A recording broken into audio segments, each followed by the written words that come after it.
I'm Kevin Davis, and this is the Catholic Family Podcast. And well, after a week of pretty deep and intellectual shows, we're going to have I guess it's deep and intellectual. It could be. Tolkien is deep and intellectual. We don't know so much about the Amazon creation of the Tolkien universe show that is the Rings of Power.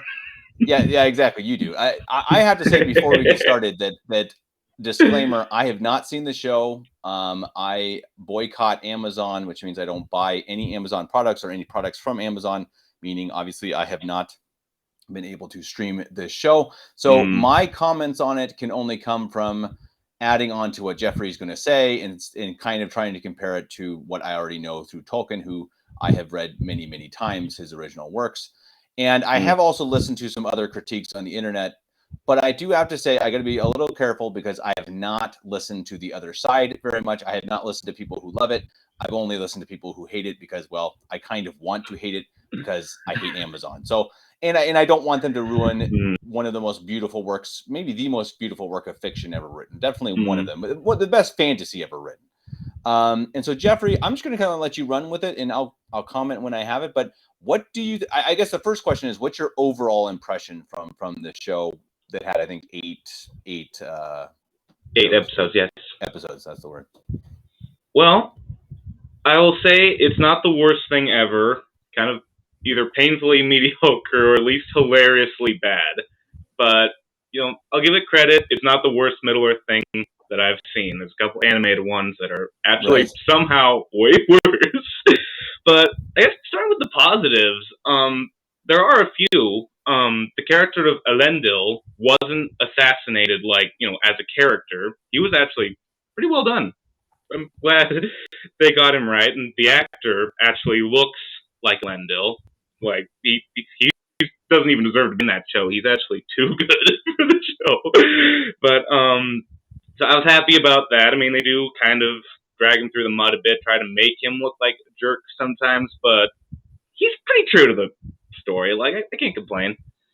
And other than that, I mean, the design was okay. Like, I mean, there was some actually really nice design choices and some good costumes. And Durin III, King Durin, he actually looks like a dwarf, so I can't complain about that. I love dwarves, so nothing at all wrong with that. And the music was actually very good, considering it's not Howard Shore, and they even get in one actually good song, weird as that is. Like, I didn't think that was possible, but the song was actually really good. Like that, and alright, so I don't still hate the Harfoots. Like, they are terrible. But I did actually some of the stuff with them. Like that was there's some positives there. Some positives, but I think that's it for the positives. Like all the rest is, oh boy. So what's the worst? What's the worst part of the show? What is a good question? Like, I say, well, for one thing, it could be 2 episodes shorter, so it drags. Like, it really does drag. They could have cut 2 episodes, just got to the point, but they didn't do that. And I think it's kind of a 2-part thing.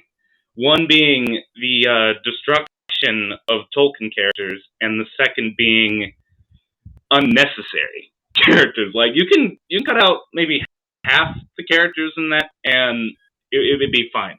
There's like it could work. They just cram in as many as they can, and it's just.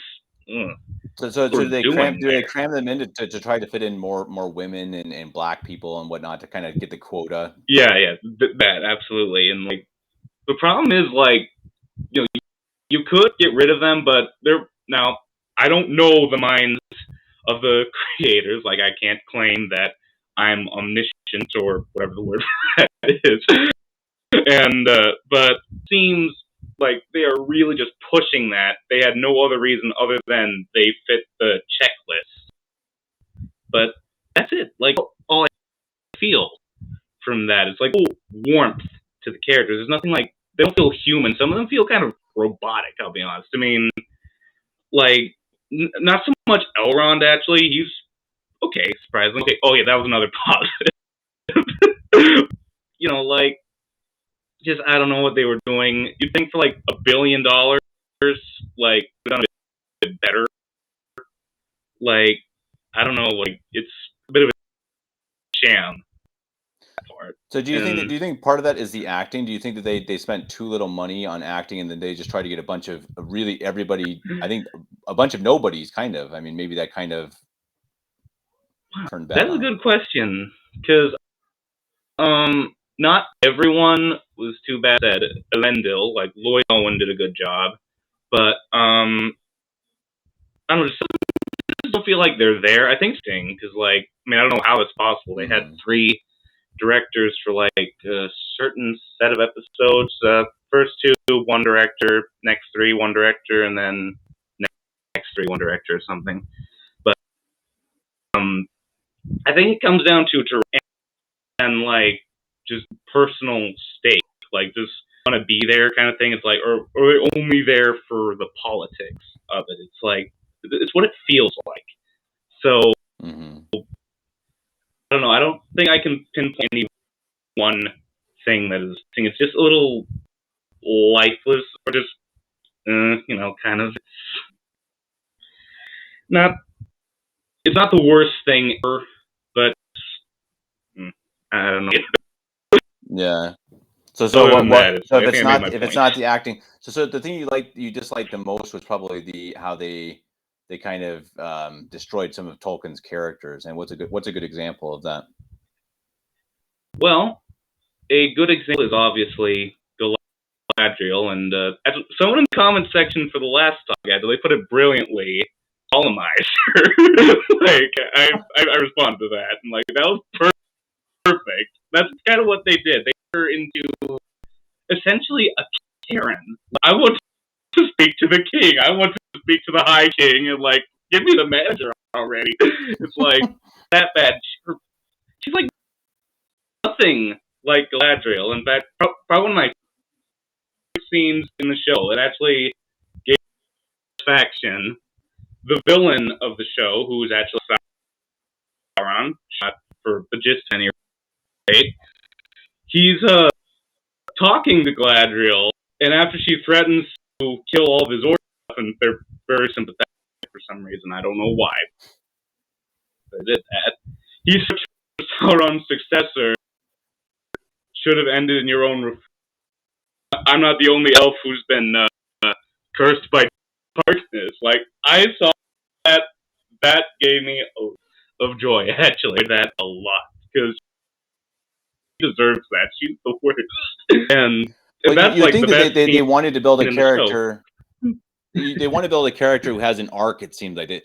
She has her tough times and she goes through struggles and she's kind of nasty, but then gets better. But you can't build a character that isn't likable. You have your hero or heroine must be likable and still go through struggle. So you can have a struggle, you can have an arc, but you can't build a character that the entire series is like cringe. It doesn't make any sense.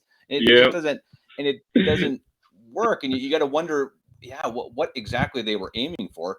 And I kind of wonder if that's something that they think that is being a hero, kind of this femme power, this being this woman boss and being really kind of nasty and kind of overly strong. I think maybe some people in Hollywood world think that is actually admirable. And the other comment I had on that was they're trying to make orcs sympathizing, or you sympathize with the orcs. And that's a really interesting point. And I've heard that from other critiques.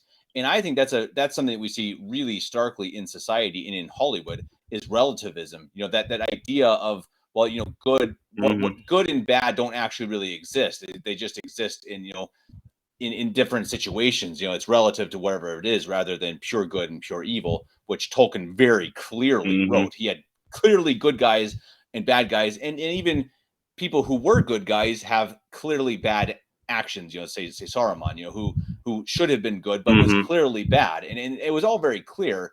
And that's one of my biggest problems with this new show. That it seems clear that they did not want to draw a clear line with good and bad. Yep, that is how I felt. I mean, they do have a fight for good and evil, but the fact is, like, you just feel compelled. It's like there's too much for the other side and too much. Like, they're absolute jerks. Right. It's like the trend lately. I mean, it's like with the whole Infinity War, there was a whole you know how that was. Where like that was ridiculous, and which I'll be coming back to that because that does the point of mediocrity. But I don't know. It's like the issue is, I mean, the villain, as I said, he's not Sauron. He's called one of the first orcs. So we try to imagine like that already seems like it's a little towards the edge. But his whole idea is based on building a home for the orcs, and that essentially becomes Mordor. And he uses his wording is very interesting. He was talking at this point. He that they're also like created by the One, so Iluvatar, which that's brilliant, so I can't say Iluvatar, but Secret Fire. And the funny thing is, touch upon that actually, and I haven't found. But he did say you could. It's just insanely difficult. That those, but that does not. They deserve a home kind of thing. Like they're not all bad. They have names. I sound like that myself. Just that is quite the problem. Smash everything, and they even the villains aren't that compelling. And Sun himself, which he turns out to be the character of Halbrand, who she's spoilers on the raft with him at the start. Yeah. So anyway, I had that spoiled for me, but just so unconvincing, so stupid. And it's like, oh boy, like I probably laughed through some of it. So but it seemed like they comedy kind of isn't that good. They wanted a whodunit kind of. It seemed like they wanted like, okay, who's Sauron, and it could be him, and it could be him, and it could be him, and it seemed like most of the critiques that I was listening to during the series was everybody knew who it was. They all knew that it was going to be this guy, and that they were just kind of trying to lead you along that Galadriel was probably going to, I don't know, fall in love with him or he with her or whatever. And I mean, I guess I understand what they're aiming for, but I mean, it sounds like they didn't pull it off. No, not very well. And it's funny. That's a J.J. Abrams thing, like we talked about him before. Mystery box. Like, they worked for him. They worked on one Star Trek, the mystery box. That's what they do. They can't seem to get past that. Like, they're more interesting people. Come on, like, seriously, it's what they were thinking. They were new to this. I think I heard for season 2, they're actually sidelining the two getting more experienced ones. So, little Smart. bit of good news, but it makes no difference back for season 2 because like they had one chance episodes to win me over, and they've lied about it consistently. So, not evil as the showrunners say, like their actual words, right, not mine. Like that's what they call us fans. But well, I'm going to start doing that for anyone who complains about this podcast. I'm just going to start saying you're racist. You're a bunch of racists. Anyone who doesn't like this show is a racist. So you better go look at yourselves in the mirror because you're the ones who have. You need to fix your lives. I don't need to fix this show. Go fix your lives. It's unbelievable how they try to. It's like, hey, our show's terrible. The numbers are not very good, and so what should we do? Let's blame the fans. It's their fault. It's just like what? Our society is so dumb. It's incredible. Mm-hmm. That is our society, and like it doesn't surprise me at this point after all the reading I've done. Like it doesn't hardly anything surprises me. Oh, there we go. I froze for a sec. But another big problem I should mention. I mean, the dialogue itself is another interesting problem because they actually take some lines from Tolkien lines, some lines from the books or even the movies. But so how do I describe it? It's like so you take the movies, but like if you get them off of like or the dollars or discount lines, like it's on sale, so let's just use them.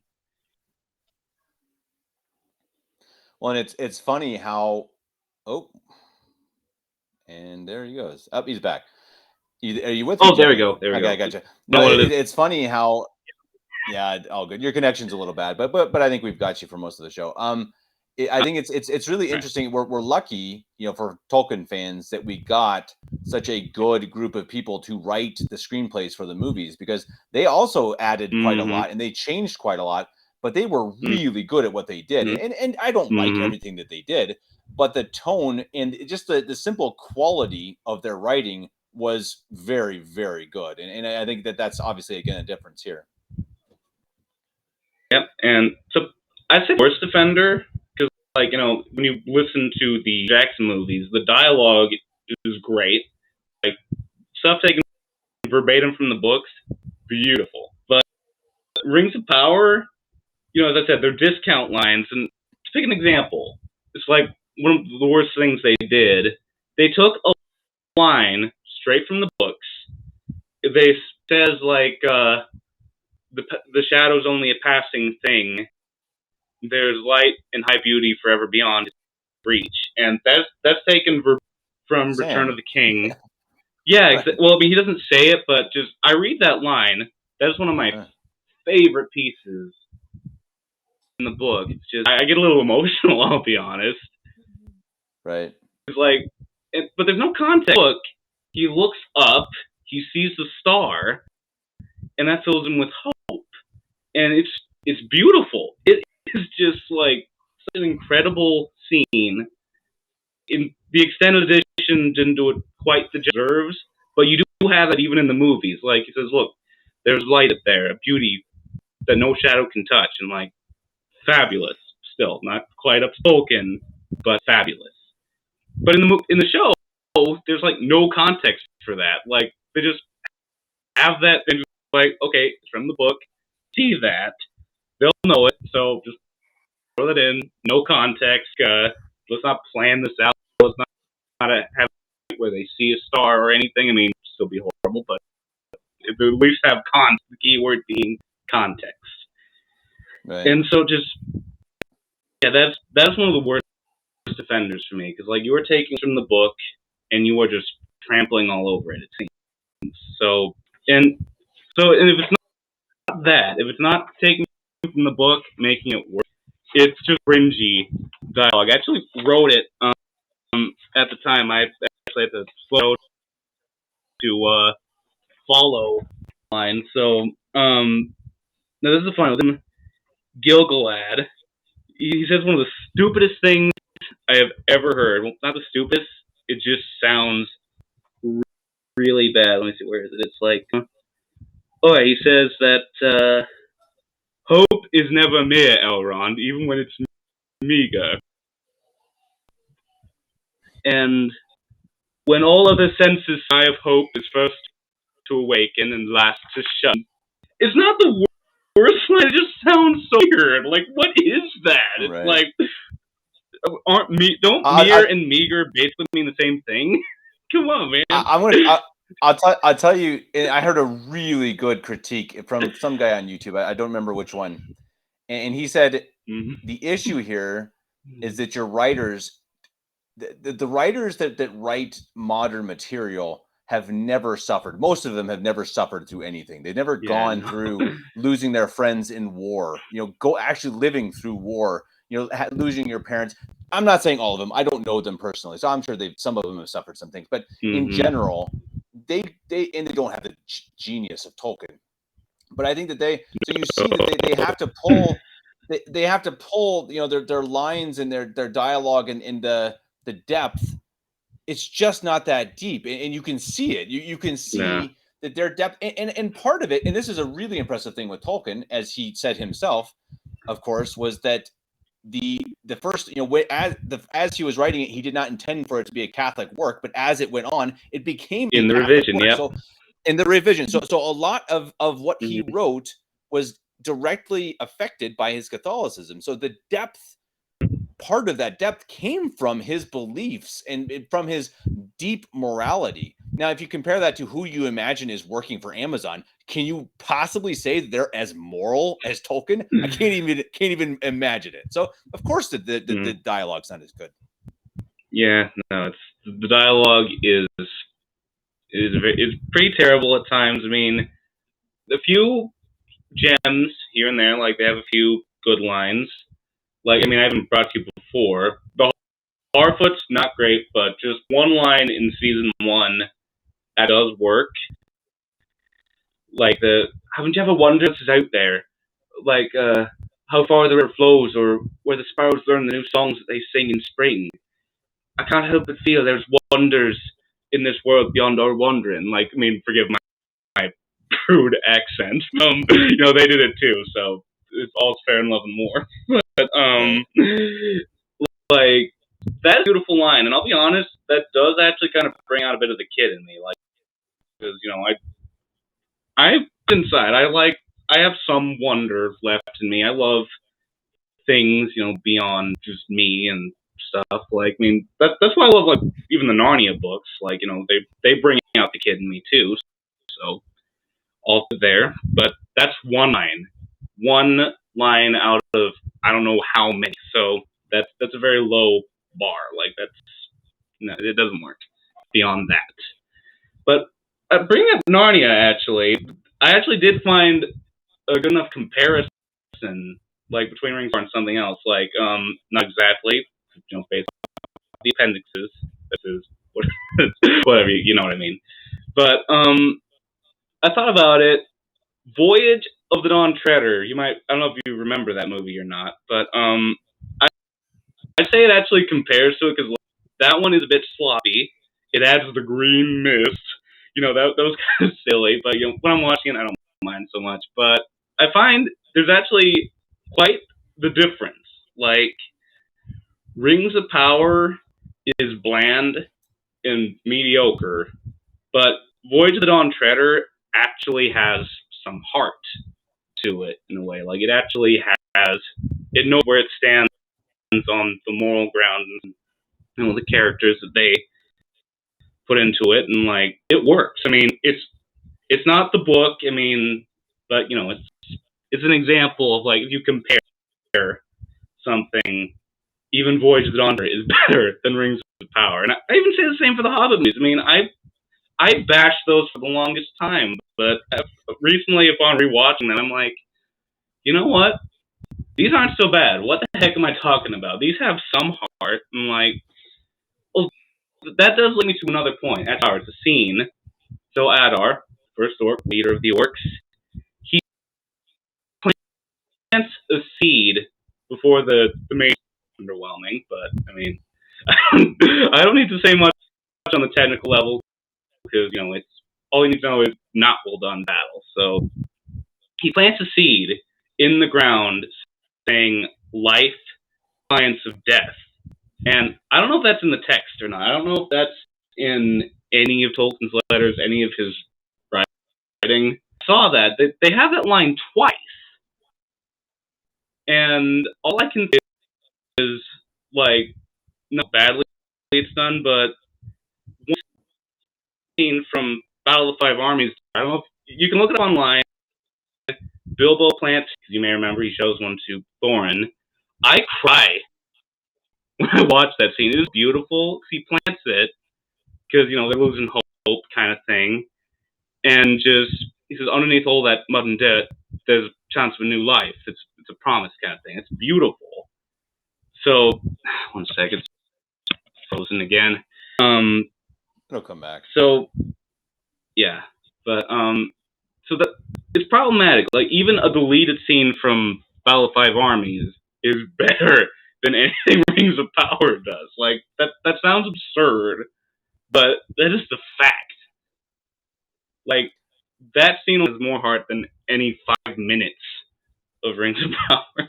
Well, but it's So, interesting though, because I think that the issue with Battle of Five Armies, I imagine you would agree, is that they got too greedy. The it should have been mhm. one movie, maybe two movies, and they made it into three That's what I because said. the Yep.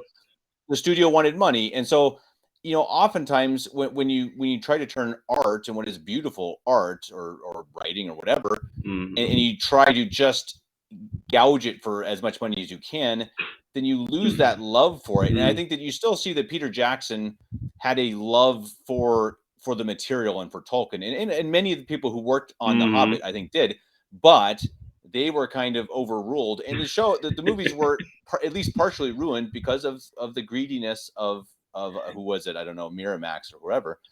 And I think it's got to be the Yeah. same with Amazon, right? I mean, I think Amazon, Mm-hmm. they did it because they wanted their own Game of Thrones, and I do have to say that, at least as far as I've heard, there is no explicit or adult material in the Rings of Power, Rings and of that Power.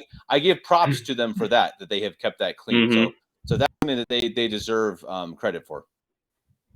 Yeah, that is definitely something. It's like, HBO actually tried to get the rights to Rings of Power first. Well, not to Rings of Power, but to the Tolkien estate and That's stuff. even worse. And yeah, I know they did Game of Thrones. I'm thinking in my head, it's like, because their plan was to adapt the books again. So yeah, good luck trying to beat the Peter Jackson movies. But I'm just thinking in my head, oh great, like we're gonna see everything that Tolkien had, including just one or two spots that are a little, if you think about it too hard, very uncomfortable. But like if you get past that, you'll live. But Right. they'll show that explicit detail, and like, ugh, good grief, like that is like probably worse than what Rings of Power could have done. And I mean, that doesn't even account for what Netflix tried to do. Like, they tried to do it the Marvel way. One show about Gandalf, one about Aragorn. Just imagine that. That would ruin the whole Interesting. thing. Right. Oh, that brings us to another point. Another awful thing for the show. They do have Gandalf. Shocker. Like, he's the guy in the meteor. They gave it away so many times. Like, even one of his iconic lines. If in doubt, always follow your nose. Yeah, not very subtle. Like, they have that. I burst out laughing. I think like I can keep track of all the times I laughed at that show because it's hilariously bad at points.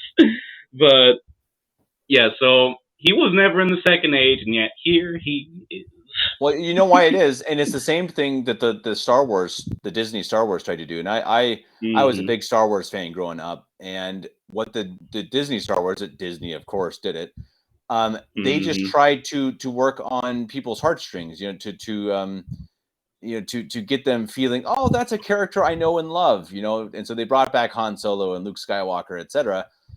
Except they just weren't very good movies, So again, and they even brought back these characters and ruined them.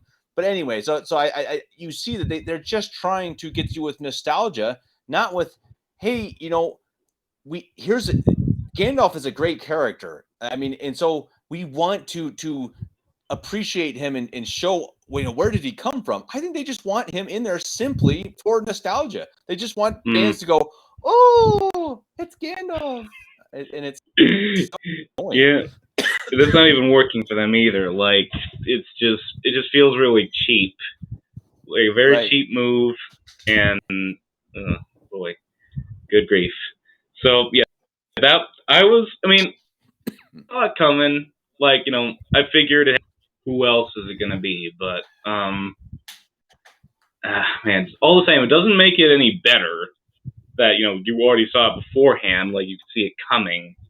Right. But it does remind me, like with the whole show, cause, like it does like everything that's wrong.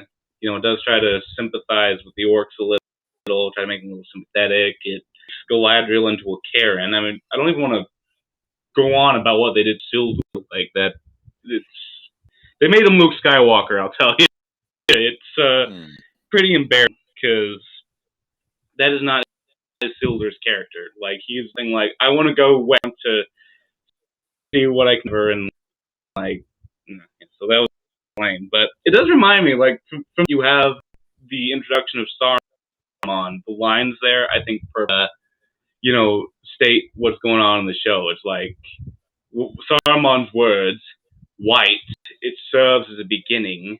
The white cloth can be dyed, the white pain, and the white light broken.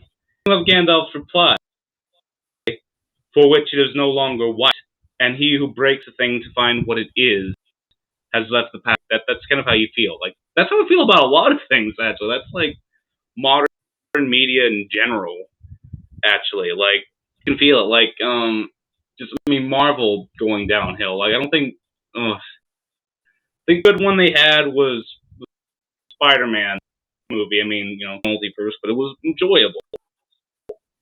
But everything else is absolute garbage now. It's like I can't even watch a Marvel movie these days. It's mediocre, and like there's nothing.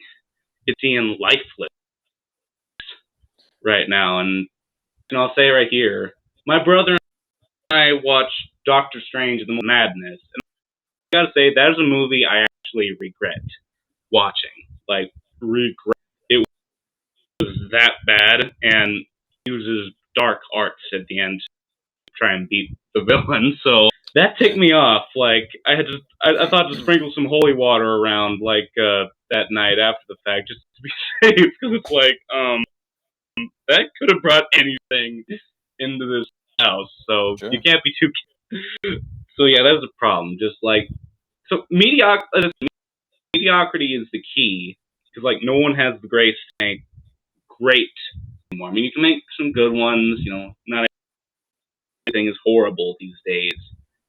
It's not great anymore. It's impossible. Like, sorry, the frozen images are like, oh boy, that's so distracting. Two things I hate in my life. Go ahead, sorry. Two things I hate in this life. One, being myself on replay, and the other is actually hearing myself on replay. So what I'm doing on the podcast, I don't know, but if it makes you feel any better, I hate it for myself too. I cannot listen to myself even after years of doing it. That drives me crazy. Yeah, exactly. Yes. Though it is weird. I mean, I don't know if it's this connection. I think maybe this program. I've done the last couple of my podcasts. I've done them on Skype, and they've been better. I think it's this program. It's terrible these days. I don't know what it is. Maybe. It's terrible. I've had trouble. We can hear you. I mean, if it's better, you can turn off your camera, and then it'll just be black. But for me, it doesn't matter. Yeah, I think most I'll people live. It's not the worst thing that ever happened to me, but yeah. So yeah, as I was saying, mediocrity is the key word here. Like, and it's been going on for a long time now. Like, I've been realizing, like, just as far back as Harry Potter, even, like, I've even heard it from like direct sources. The books aren't that. Some people say, like, the prose itself is actually pretty horrible. It's written like a movie script, some say. My brother said I've heard that too. Yeah. At any rate. But have that, and then progressively worse. Well, I mean, even before Harry Potter, that's just an example. Like, you have that, and then you have something like Game of Thrones, biggest scandal ever, basically. Let's, like, in a nutshell, that's what it is. Like, probably every vice in known history in that show, but I don't know. I don't want to know. That is none of my business. Like, I'll not have anything to do with that. But this is like just how, if it gets bad, then the odds are it's going to go Booker too. Like, I think that's but I think the question is why? Why did Game of Thrones, and why was it popular is another question. I mean, the immorality of the world, I guess, is another question. But I think that you saw there, especially with Game of Thrones, they really kicked it off, this idea of, oh, okay, so people just want us to do something more impure or more grotesque or more crazy, shock. And so for a while, that's what it was. And it's either that or people going back and trying to recreate something that's already been created. Lord of the Rings, Star Wars, whatever, something that was good. They want to recreate it. You know why? There's no imagination. They can't create their own things. There is no spark of, hey, I'm going to make something new and something interesting and something virtuous, because I guess if you don't if you don't have virtue in media, then I guess maybe you have to have the shock value of extreme immorality like you have in a lot of movies. I mean, Game of Thrones is one of the worst for sure, but I mean, come on, go watch any of the movies these days, and 99% of them are disgusting, simply disgusting, and it's because I think they feel like, well, our movie's not very good, so I guess we better throw in nudity. I mean, it's totally insane. Gross. Where we've come from, yeah, and even if not, you get mediocre things, and it's funny, like even some like Christian movies, like not all. Of course, they don't go full Game of Thrones, of course not, but like even some of them, because they're not. I mean, I'm not going to say all things that aren't Catholic are horrible. I'm not saying that, because some things are actually impressive, but like you do feel like they do build bridges to some kinds of vices. Like I didn't watch the full trailer. There was something for Bridge to Jesus or something. I don't know what it was called. It was like set in the 60s or 70s, like building a bridge with these hippies, these rockers kind of thing. Like I don't know what it was. Don't know. Don't care. But like that. Like that. How is that going to help you in any way? What does that have to do with like? It's just that's not building bridges. That's like that's spinning away the boundary. It is like. Well, let me give you a good example. Let me give you a good example of where they've gone wrong too. This is really interesting. My wife and I started watching a Jane Austen movie, a new Jane Austen movie. And I'm actually a big Jane Austen fan. I know it's not very manly, but she's an extraordinary writer and a really has good books. And Persuasion is one of my more favorite of her books, and has really good characters, really deep. A lot of things that make you kind of think. And so the original movies back made 30, 40 years ago, yeah, they had kind of that same idea. They're not great, but they keep true to what Jane Austen was trying to portray. Now, one came out this last year, and my wife and I started watching it, and it's so bad. We I think we watched 20 or 30 minutes, and it's so shockingly bad that it's like they literally took the main character, who is she is the heroine because she is virtuous. Like that's one of, like, she is a virtuous woman, and they take her and they just turn her into something else, and something totally. It's not even the same character. Like they call her the same name, they call it the same movie, but it's not. And so they what they want to do is they want to get their ideas that are gross and disgusting and evil, and they want to portray it through characters that already have a fan base, because that's going to make them money. Again, it's the nostalgia. Oh, well, if we put Jane Austen's name on it and call this girl, Anne or whatever her name was, then people are going to watch it and maybe they'll like it. And well, we can make her as bad as we want. And that's what they did. It's absolutely insane. And you see, again, we've stopped watching movies. I mean, we watched even a couple classic movies, and it's just shocking. We watched Hitchcock. We watched a couple Hitchcock movies because we're like, oh yeah, I mean, Alfred Hitchcock, it can't be that bad, right? They're terrible. I mean, it's like there's so much stuff in it. It's like, I can't watch this. I can't watch this. And it's like every movie it seems like we watch. It's so funny. We watched Lord of the Rings recently, and it's like, okay, what do we watch now? And my wife's like, you want to watch Lord of the Rings in German? It's like, it's like, well, what else are we going to watch? And of course there's Catholic movies, but there are so few that are actually virtuous. It's incredible. Yeah. It's funny because, I did hear about the Persuasion thing. I mean, like, I haven't really read any of the Jane Austen books. I've seen most of the adaptations, but I heard about that. I was like, just, this does hurt. I mean, but, let them do what they want. They can rot in their graves, kind of like, but, man, it's like, that is the point. Yeah, it's like everything is getting worse. So it's like naturally the media has to bend, to that side of things. And so you bring up Hitchcock. We've actually been watching some Hitchcock lately too. We see Strangers on a Train, and they watched Suspicion. yesterday, but The I've been older thinking ones, about it. right? I The confess, older ones are okay. Yeah. is a brilliant movie actually, and like that has True. the one shot I think the most. Like he's on the stand, crucifix, like it's in front of him, or it looks like it's in front of him, but it's enlarged and like it is blocking him. Like that's why he won't say anything. He won't divulge the secret of who the killer is because he heard his confession, and like he is devoted enough to that he won't cross that. That's an excellent shot, and that you feel actually pretty wonderful. I'm like that's a pretty movie too. Like it's beautiful, and like and it doesn't treat the clergy with like any sort of disrespect like you usually see. Like even in a lot of Robin Hood stuff, talk there's always a silly stuff, but like example of like a Catholic movie done right. Hitchcock was like one of the worst people ever, so that's some credit to him. Right. I can't stand Hitchcock. Yeah, But yeah, see, it's a good example though that and he was a total creep and made some bad movies, but he I think understood this is a really interesting story because it is based on virtue.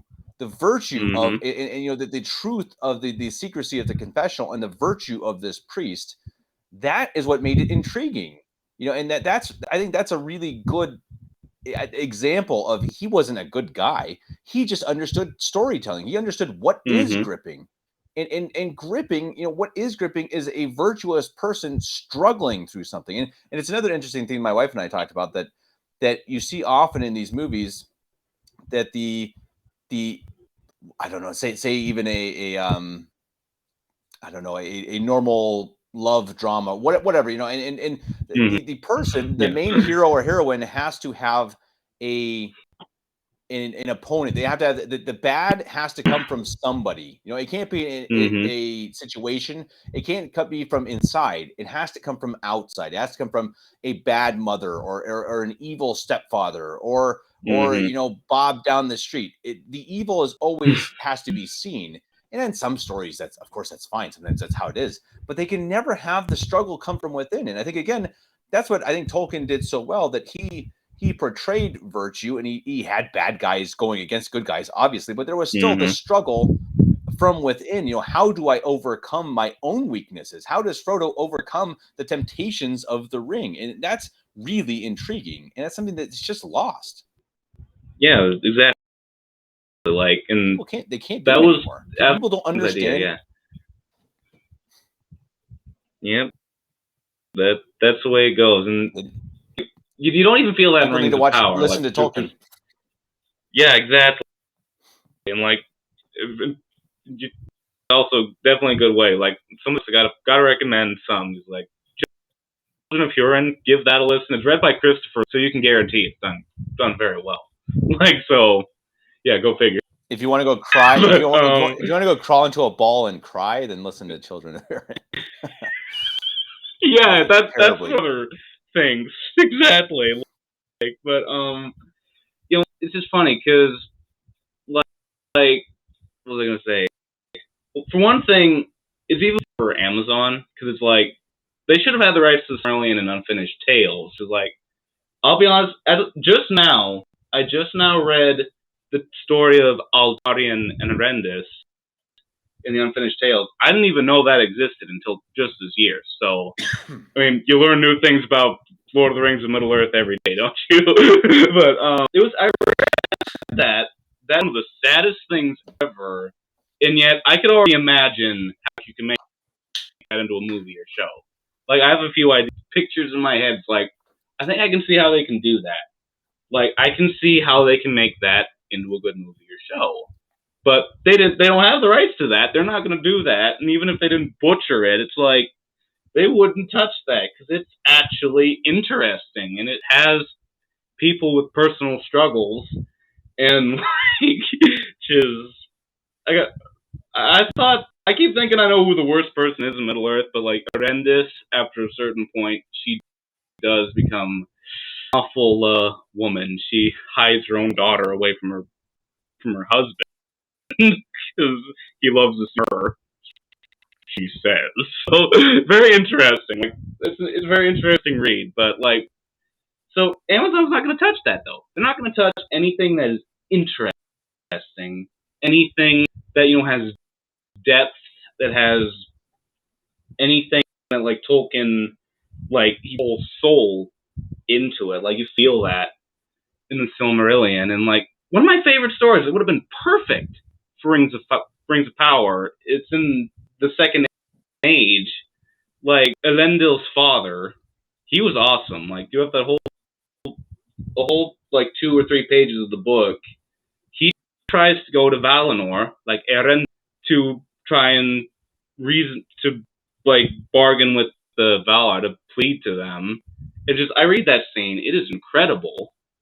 That would have been so good in a show or movie. Like it would have been so good. Like it would really well. But Amazon, again, not going to touch that because they don't have rights for it anyway. I mean, I don't know. But as far as Well, it like, seems like yeah, because they can't touch a lot of this material, a lot of it's really just Lord of the Rings in name. You take Lord of the Rings, you take the names of a couple of the characters, and you kind of run with it, and that seems like what they've done. Okay, Sauron and Gladriel and Rings of Power. Now what? and three elven rings, and they actually changed. It sounds like they actually changed the lore that they have. They did absolutely. Like, the 3 rings were supposed to be created last, but they're created for I forget exactly what. But yeah, I've heard exactly. They changed the lore, which is they why? did. Why do that? And that? Halbrand's not even. She doesn't even show up as Anatar in his elven form, so that's already quite probably. And I forgot like just the Mithril is overpowered in that. I don't know if you heard about that, but it's like apparently it has light of the Silmaril and it can save the elves. Like it is ridiculously overpowered. Do you want to know why? The more I heard about it, it's because it's nostalgia. What? Oh, people remember. Yeah, Mithril. exactly. Oh, you remember that? You remember the thing that Frodo wore? Mithril. Yeah, exactly. They think that Tolkien fans are a bunch of morons because because the people making this are a bunch of morons. Oh, one ring was made of Mithril. Like I think they forgot that. It's like I think just Nenya, I believe that is Mithril. I believe yes. So only one, and yet they make a whole alloy with gold and silver from Valinor. Galadriel has to melt her brother's dagger, which she cares about her for that. So it's all very dramatic. But it's like that show is so lame. It's like it's hard to think about it without laughing. It's just how absurd it can be. But that is the biggest problem. They try to say we stick to the lore, Tolkien. We go deeper into the books. Like we always go back to the book. We go to his letters, but it's like they did go through some of his letters for sure, because they do talk about Sauron wanting the restoration and order in Middle Earth. That was his plan. Like he wanted the economic well-being in Middle Earth, is what Tolkien said. But that's the key word, not the spiritual. He's not looking for the spiritual in Middle Earth. He wants order.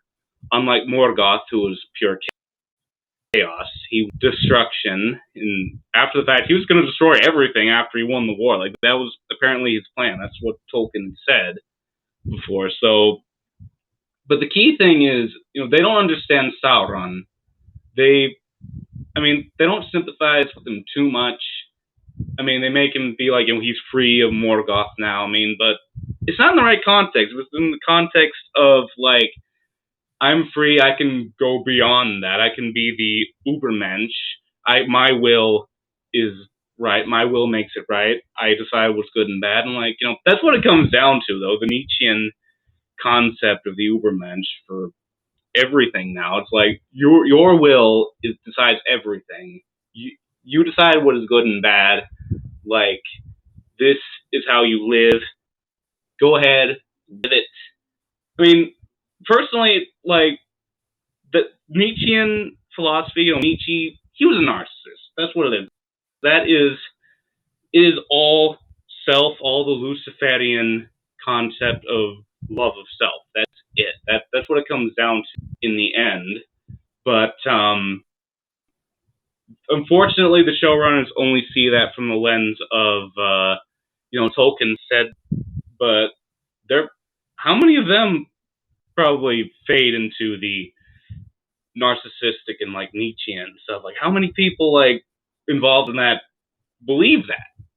So, and it's going to show through, like, because that's what we've come down to. It's all pride, and I mean, admittedly, I'm pretty proud of myself. I can be quite a handful sometimes, like down to the point where I kind of loathe myself at points. I mean, trying to work on that, but I think that's what it really comes down to. That's you kind of feel that in today's media and stuff. It's like there's not real art. Because like Tolkien elaborates on that very well. Like we are creatures made in the image and likeness of God, and just like a son would want to emulate his father, there's a piece of us that wants to emulate the father in sub creation. He says that's what he says, and so. But the problem is we can twist that to our own will, where it's not real inspiration. It's not anything that is like really like comes. Well, anything come from God.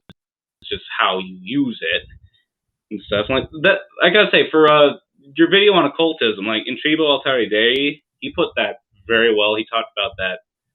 He made a lot of that. I gotta say, credit to him. But yeah, it's like you feel it. There's only pride and just love of self and seeing what you can put out. Actually, going back to Game of Thrones, the author of the books, he's a former Catholic. Yeah, he's agnostic now, atheistic. Like, I'm trying to remember his words. It's like, he says, I want to believe that, heaven exists or something after this. It's nice, but it's just seems too unrealistic or something. It's like, as I put it to paraphrase a quote from George Lucas, like, if you leave Catholicism, all you do is criticize. Like, that's all he does. He criticized Tolkien. It's like, what was Aragorn's policy? Did he murder all the orcs? Did he bring them into the mainstream? It's like, who the heck cares, man? Give me a break. It's a story, an adult fairy tale in the sense that it's not George R. R. Martin's view of it. Thank heavens it's not. But, I mean, that's what it is. It's like, you feel that. And George R. R. Martin clearly, he left the church. I mean, yes, that was after Vatican II, so, whatever. But still, if you lose any sense of morality, if you lose any sense of belief, that's what happens in art. Go through. Just look at modern paintings and stuff compared to like Michelangelo. I mean, just look no further than that. It's like, I mean, I have some issues with Michelangelo personally. I don't think you should have all that on the Sistine Chapel for sure. But it isn't. It's not so much like to turn someone on, to use a more just to use a tamer way of putting it.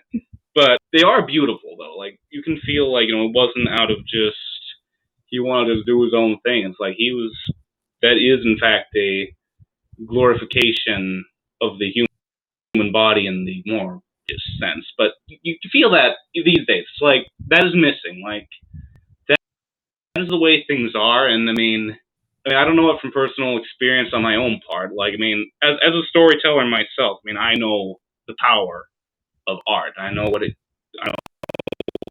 capable of, how it can people and stuff.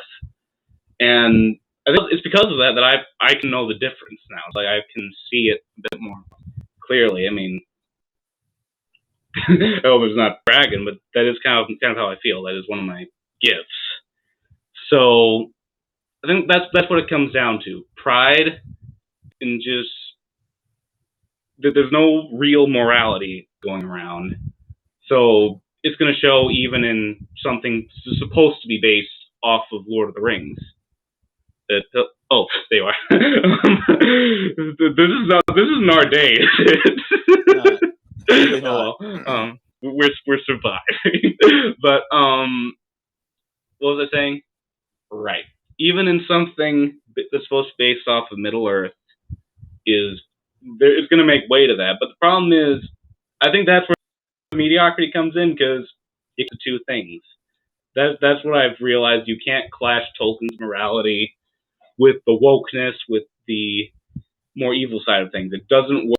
work. You do that, and you get Rings of Power, and it's a mess. It's like no man can serve two masters. God himself said that when he was incarnate here on Earth. Like, so you can't have two things at once. You can't have the yin and yang. You can't have anything like that, and then none of this new age stuff. So it's not going to work. That is what happens when you do that. So, my only one cure for that is, for one thing, avoid those things. And if you're a writer, well, yeah, definitely avoid that. Make sure any other writers out there, just think about what you're writing. Think about, like, does this clash with two different sides of morality? That's one thing. And I don't know. That's all I can really say there. For sure. Well, Jeffrey, we've already gone about an hour, even though we've only seen you for about half of it. But before we go, do you have any? Yeah, exactly. Do you have any last words? Anything you want to say about the show? About again, what people should go and watch or read instead of the Rings of Power? Well, that is a good question. I'm trying to think. There's a lot of good old things.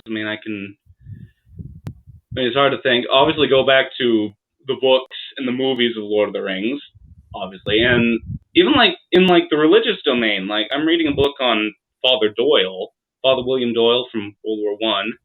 That was excellent. That was amazing. And yeah, it's a bit depressing because of World War One, and you feel just how pointless that war was. Like, really, that was more pointless than World War One. Maybe controversial opinion, but there it is. World War II. Yeah. Yeah, exactly. But that's an excellent work. I'd recommend that.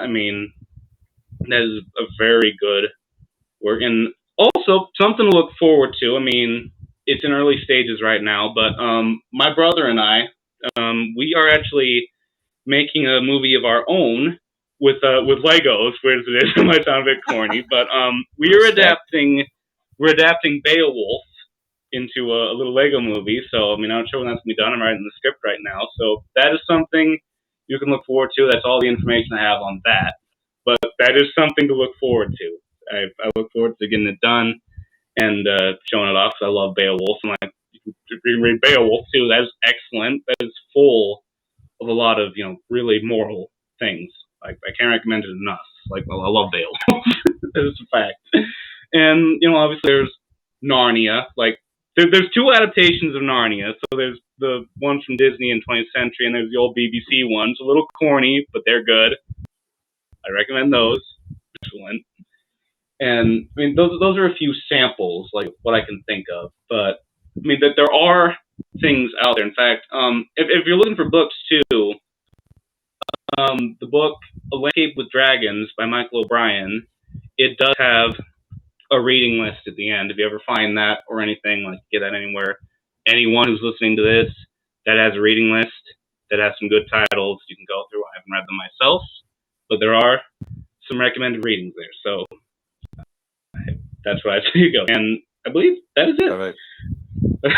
All right. Well, Jeffrey, I appreciate it. I appreciate you coming on and being patient with me. I showed up late to the show. The cameras don't work. It's how things go sometimes. But I look forward to having you on again. Maybe we can talk about some other books. We'll talk about some other what's going on in the movie world, or we'll think of something. I'm looking forward to it, and hopefully next time our internet connection is better. But Jeffrey, until next time, take it easy and God bless you. All right, God bless you too. All right.